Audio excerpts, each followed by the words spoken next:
What's good, y'all? Welcome back to another episode of Would You Watch It Again? The show where we review your favorite movies, anime, and TV shows, give you our rating at the end, and it's the only question that really matters. Would you watch it again? I'm your host, D, and today I got the homie Roy with me, and we're reviewing the movie Nope. Let's talk about it. All right, so we're reviewing Jordan Peele's Nope. This is his third film and his directorial debut. He kind of established himself as a horror director. This is a combination of weirdly, it's a western horror slash sci-fi film.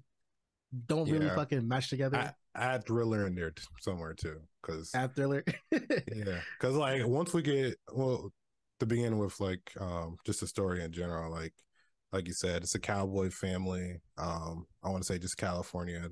They're good with horses, and they help out people in Hollywood with these horse related films and shit. But the biggest thing is the fact that their dad dies mysteriously. Um, and they essentially have to live on without him and then keep it going. And through that process, because her dad died and because it's like an old farm, this is an old family business, they don't have that much money, you know what I'm saying? So they find out that, yeah, they're broke boys and girls. So they realize something weird is going on near their house, in their town, whatever the fuck. But instead of just dipping out, like, which is funny because like if most black people would probably just say, you know what, I'm not doing this. You'll say Instead nope. they're like, nope. They would say nope and and get the fuck. But instead they're like, let's make some money off of this, this UFO or this UAP or whatever the hell you want to call it. And they go into the shenanigans of doing that and all the problems that lie into trying to do that and trying to capture this if you would say the horror is the monster, right? It's the monster in the film, but it's That's actually a big surprise to me that it wasn't actually a UFO. It was a monster, like a live creature. Try to explain the story is kind of difficult because if you tell me like, oh, it's about a monster in the sky, you're like, I don't want to watch that shit. But essentially, the story is horse ranchers see a UFO and they're trying to get a picture of it. That's the baseline of the That's story. That's the basic. Yeah. The story's good, but I also don't think it needed to be 2 hours long.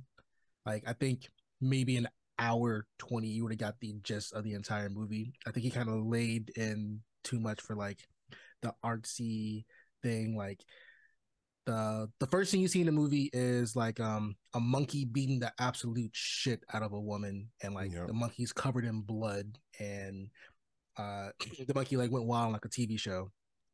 Fast forward and you keep seeing like people keep fucking with the horse, there were different animals, and then cut to the scene where he's like, yo, we found out it's not a UFO, it's a animal. And it keeps coming back to the scenes like to this thing where it's like a wild animal's unpredictable. So he keeps going back to like the whole monkey thing's like at least like a 15-minute scene. And I was like, do you really need to put that much forget the word for it, but like that much into it, like feed that much into it? We understand a wild animal is hard, like it's on like it can do anything. Did that scene need to be that long for us to get that point along? I was like, that was like the horror thriller part of it.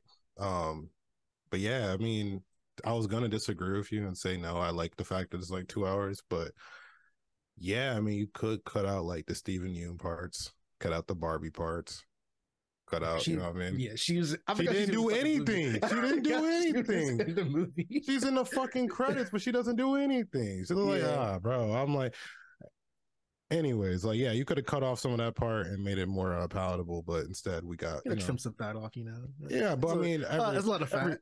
Yeah, there's a lot of fat. I mean, the meta is 2 hour movies at this point. Like, if your movie's not 2 hours, we're expecting to be trash. So I get the idea of like, it has to be at least 2 hours. But, yeah, I mean, in general, like it flowed for me. Like, I was definitely in there. I was definitely like, at first I was kind of like, I'm not sure because I'm not a big like horror person or thriller person. Well, I like thrillers, but different kind of thrillers. Like, what's that guy's name? Anyways, this right here though, like, I don't know.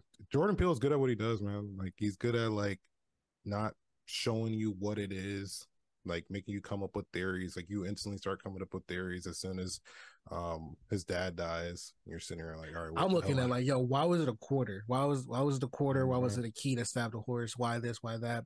What's with the wavy arm inflatable tube man? What is all that? I'm looking into every single thing he's doing because he does it very well where you have to question everything Mm-hmm. because he doesn't just show something and it's meaningless. He shows something and it has a meaning to it later on or a meaning to the overarching story. So he's a good director, but like again, the story is good, but it's like I feel like there's a lot of fat in between. Yeah, and that was the fat was the metaphors, and A lot of fucking which metaphors. Yeah. which is Gordy, which is like the names of the horses coming up at almost as like just different chapters of the story. Like it's like okay, but like I was expecting y'all to give me an explanation what the fuck was going on with Gordy. Instead, it's just like Yeah, you're expecting the all monkey this. story, right? But the monkey's just a layer of the onion that you gotta peel off. Yeah, and you have to like figure out this story, figure out what happens by yourself, basically like piece it together by yourself. Like I already knew they were gonna shoot Gordy. I already knew that because like you saw I still don't know what Steven Yeun's character's name was, but you saw him, the younger version of himself have blood on his face at the beginning of the movie. And then you see like when they're actually like showing you what happened with Gordy, like yeah, he's over here trying to give a pound to young Steven Yeun and then gets It's like you shot in see the that back of the shit. head. Yeah, yeah, I got you, bro. I got you. You But see I that was wild like, shit I just did? well, you gonna explain why he didn't beat up the kid? Like, I don't. Anyway, I mean, that's probably like my least favorite part of the movie. I fuck with like the majority of it though. Sure. Let's get into the cinematography. This movie looks fucking gorgeous. Yeah. I don't know. So usually for night scenes, it's really fucking hard to see anything, like to see any type of movement, any character. Like I saw everything. Like I don't know if it was actually shot at night. They use like type of like whatever lights they use, but it looks crazy good. Shot so whatever they're doing for these night scenes, I need everyone to bring that same energy for any like look at the Game of Thrones I scene, was and then about to look at say. this one. I can see everything. Daniel Kaluuya is a dark nigga. I Mm-hmm. could see him perfectly Yep. fine. Yep. That's great. Whatever whoever is in charge cinematography wise, great, fucking amazing. No, that's yeah, hands down. But not even just like you said, like just like I mean, visually it's great, but it's also like the way they shot everything. You know what I mean? It's all like super wide shots of this crazy.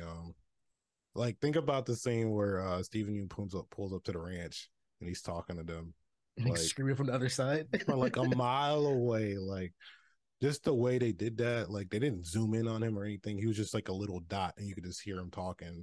And like, yeah, I was like, oh, that's great, man. Like, um, the way the monster looked, like the CGI for that shit was fantastic. Like, it didn't like it's crazy. The CGI for Gordy looked worse than it did for the monster. I don't even know Yeah, his Gordy name. did look crazy. He did. Gordy looked a You little could off. definitely tell it was a CGI, not a real chimp.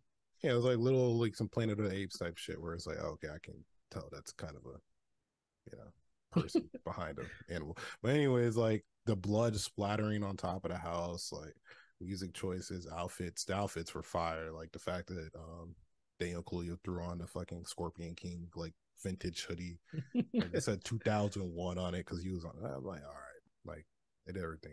I like that. It did. For characters, I definitely think so Daniel Kaluuya and Kiki Palmer, they did the dynamic is fucking great. It's Mm-hmm. fucking crazy good. Daniel Kaluuya's character, fucking monotone as shit, super calm in any situation. And then Kiki Palmer is like the total opposite, loud as fuck, lets you know she's in the room, and also the great comic relief character. Mm-hmm. Um, Daniel's really good at like keeping calm and like giving that character was like, damn, this is crazy type of shit. But he doesn't oversell like that. Like someone could oversell that, like, yeah, this shit kind of crazy. But he didn't really do that. It seemed like a natural thing to him to act like that. So I think Kiki Palmer's my favorite character. Like I fuck with Kiki I, Palmer a lot. I'm gonna say that like you said, comic relief was Kiki or Emerald, but like bro, as soon as Angel showed up, he got me. As soon as he showed up, bro, he instantly got me. I was in there like, yo, no, he needs to stay. Don't. no, don't go home. Like when he was trying to stay with them to see the UFO and shit, and they were like, no, man, go home. Like I was like, no, let him stay, let him stay. Like I fuck with him. Like he was funny as shit to me. I like his interests. I like that he was a real person. You know what I'm saying? Like they pull up and he's like pull up and he's not fucking with them at all. Like he was low key being racist and treating them dumb as fuck. And then he was like, I mean, the only way that could happen if it's like a UFO or something. And then everything like super quiet. And he was like, wait, hold up. And he's like, oh, no, I gotta go see this shit. Like, I liked him, but but yeah, he reminded me of, I don't know if you've seen like Transformers 2. They introduced that Spanish character for Shia LaBeouf. I mean, the I don't college. remember. I can't remember his name, but they introduced that character, and I was like, this thing is doing a lot, and that kind of felt like Angel was also in that same vibe, but he was cool, whatever. I didn't give a fuck about the director, dude. No, that yeah, to the FAP thing, like, yeah, you could have cut out the director. Like you could have just gave them a way for them to find a manual camera Yeah, for them to just make her a just whole character just to bring like, oh, you get the manual camera. just a Bet. kick. He brought a camera and he brought a sense of like, oh, he knows what the fuck he's doing. All right, let's come up with a plan together. But I'm like, you guys could have done all of this with by yourselves. I mean, sure, y'all needed some more like courage at that point because niggas were scared shitless. But like, you know what I'm saying? You say, fuck it, we're gonna do this. We're gonna do this right. Get this camera. Boom, we ready to go. Y'all already going in and out the house. I didn't understand that shit. I'm like, how y'all going in and out the house just like easy? You know what I'm saying? Like, I don't Yeah, like how are we calling the monster up at certain points with that certain like y'all put up all the inflatable um fucking people thing like all over the damn ranch and shit. How did they not come for you then? You know what I mean? Like what attracts them exactly? That's it's one thing never that was confused. explained. That's It's yeah, never that was one explained. thing that annoyed me. I was like, this shit did not make sense because like apparently you were being not even controlled, but like used as entertainment for like years, and then you just flipped. You That's know what I'm also saying? a point I didn't understand. I was like, how did they establish a connection? But I digress. It's whatever. What would you rate the movie out of 10? um, the fact that we're talking about plot holes and shit. I mean, I was gonna say 8. I think I want to still say 8 because everything was so cool. You know what I mean? But like that does hurt me though. Like, how are you controlling this beast? You know what I'm saying? What made him flip? Did no one ever really notice that this cloud never moved? Yet certain people pulled up and they instantly knew, hey, why isn't that cloud moving? Like, I don't know, some questions about that, but overall, like, no, it's great. I'm sure people would probably say that's like what the second out of the 3 Jordan Peele movies, right? Like Yeah. in terms of rankings.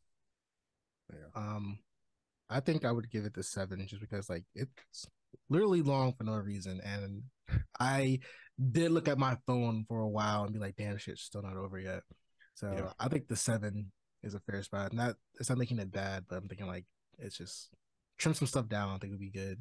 All right, that's the most important question now. Would you watch this over again? I think you're gonna watch it over again. It's the same idea with the super shit. It's like when people create their own universes or have their own line of films and they're all like pretty fucking solid or their series is good, like you're gonna go back and watch that shit. I haven't seen Get Out again yet, you know what I mean? And I'm Hmm. gonna see that again. So I would assume down the line I'll be like, oh shit, yeah, let's throw a note. Yeah, let's see what True. Jordan Peele got. For me, I don't think I would watch this over again just because I'm like, it's a cool concept, it's a cool movie. It's not a bad movie, but at the same time, I was like, I don't want to spend another 2 hours like watching this. That's fair. I have seen Get Out like a few times, so I like Jordan Peele. It's just like this movie. I'm good if I don't see it again. Just like how I watch 7 Pounds once with Will Smith, I never need to watch it again. Like I understand. That's a good point. But yeah, that's our thoughts. Let us know yours down in the comments. Did you like the movie? Did you think it was too long? Did you think you should deserve more? Did you think there's crazy plot holes? Do you like Jordan Peele's direction he's going? Let us know down in the comments. We'll catch you on the next one. Peace. Peace.